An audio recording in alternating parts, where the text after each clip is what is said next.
I think that in car circles, one of the big questions that people ask is, which is your money no object single car? And for me, really, it's the McLaren F1.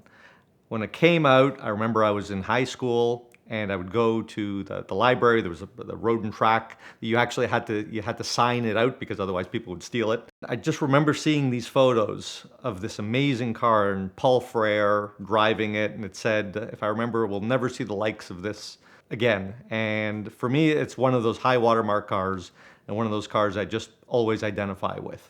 But it's a car that always eluded me as well. So I would go to car shows and events, and I guess maybe in Canada where I'm from, they didn't show up very often, but eventually I moved to England.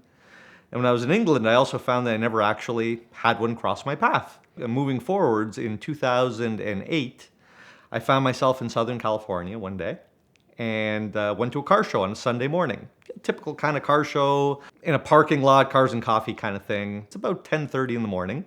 Most of the cars have left. There's only a handful of cars, maybe 5 or 6 cars. I'm with my wife and walking our dog around. Lo and behold, I see a McLaren F1 pull up. And it's a black one with a pin red stripe on the side, and we all know whose that is. And so sure enough, pulls into the parking lot, and out comes Jay Leno with his McLaren F1.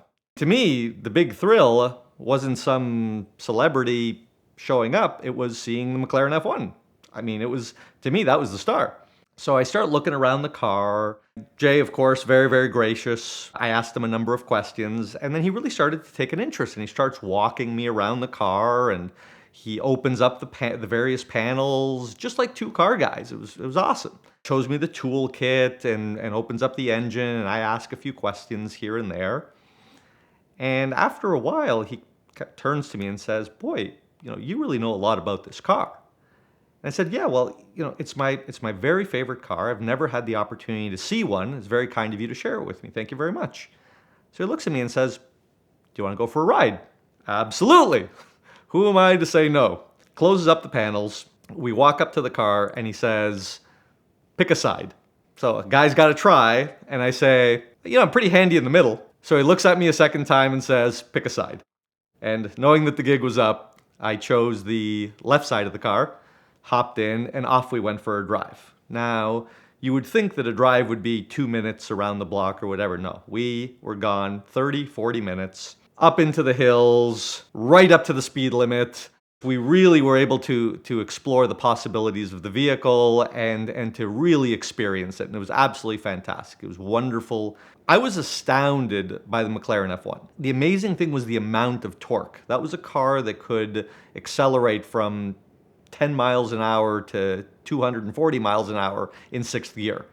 And the engine was the most impressive part to me. Just the way that it accelerated, how elastic the engine was amazing. The only thing that I found a little bit interesting was that in the passenger seat being set a little bit back, normally when you speak with someone, it's nice to be able to turn and to look at them, and you found yourself leaning forwards.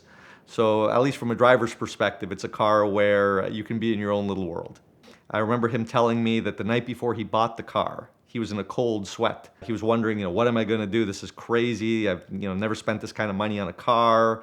And then they were under $1 million. I think he told me it was around $800,000 he paid for it.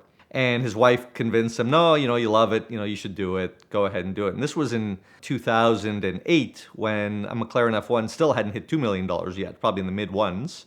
And so he was really pleased with his investment then. I would imagine now, being somewhere closer to $20 million, he's pretty pleased with himself. So we end up coming back, getting a few photos with the car and everything like that. And it was just a wonderful, wonderful experience. Jay was the consummate, fantastic car guy.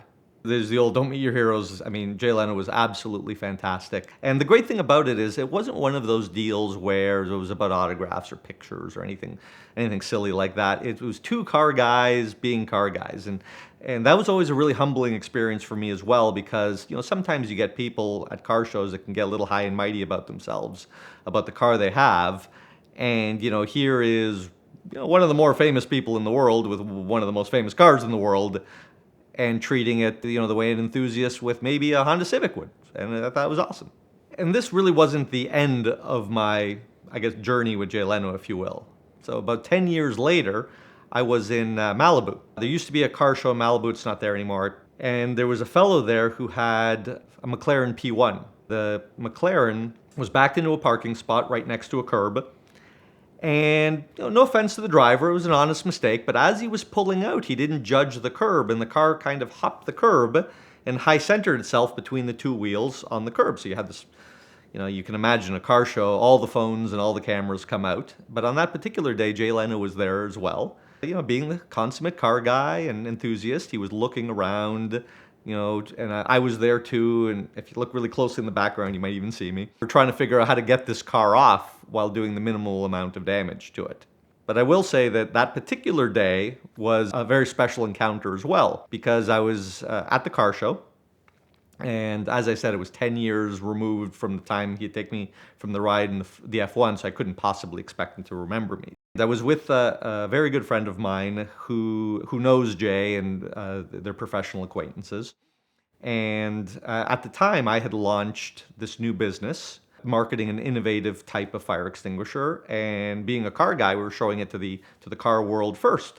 So what I would do is I would go and take one of these extinguishers with me to car shows, so that I'd be able to show it to people and try to get the word out a little bit. These are early days of the company. So I have one of these in my hand, I'm standing with my friend, and Jay comes up and walks up and introduces himself and says hi to my friend. And my friend turns to me and says, "Hey, show him what you got." So I give him the quick 10-second elevator pitch on the extinguisher. I said, "Hey, this is an Element fire extinguisher. It's 80% smaller, 1/10 the weight of a regular extinguisher. It makes no mess, never expires, and discharges 5 times longer than a regular fire extinguisher." He looks at me and says, "I have 2 million YouTube followers. We've really got to get you in the garage and tell people about this." I mean, imagine, I was completely blown away. The opportunity was fantastic. So a few weeks go by, there's a bit of a vetting process or whatever, and they get me into the garage. And I go and I visit the garage. I'm told to be there at a certain time, and it's quite the operations.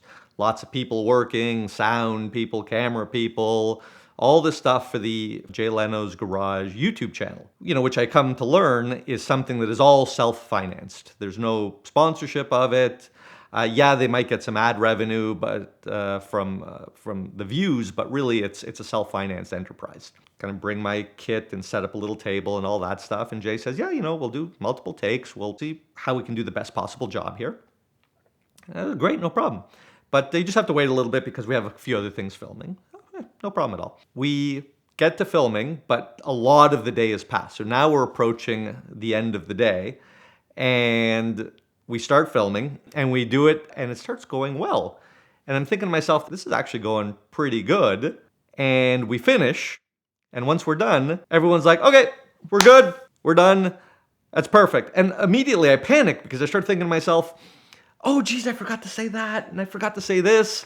And I didn't say that right, and I only got one chance." And naturally, I'm a guest there. I'm not going to say anything about, can I get another try or anything like that. You take what you get, and you're happy with it. Absolutely.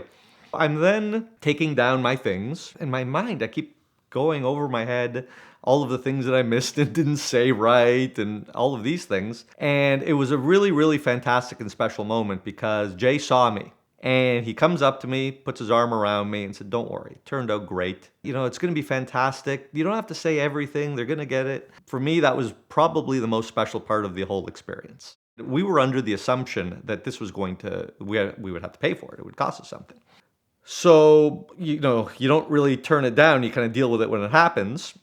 And we go through the entire process of filming. And at the end, I'm like, "Okay, guys, what's this all going to cost?" And they were like, "No, it's covered. It's taken care of." "Are you sure? Can I at least, give Jay extinguishers for his car?" And Jay's like, No, I'll buy them myself." So at the very least, what I did was I found out everybody that was on the crew, everyone that works in the garage, I gave them some product, but they didn't want anything. And I can say that having spent a little bit of time in private with Jay, he is absolutely the real deal.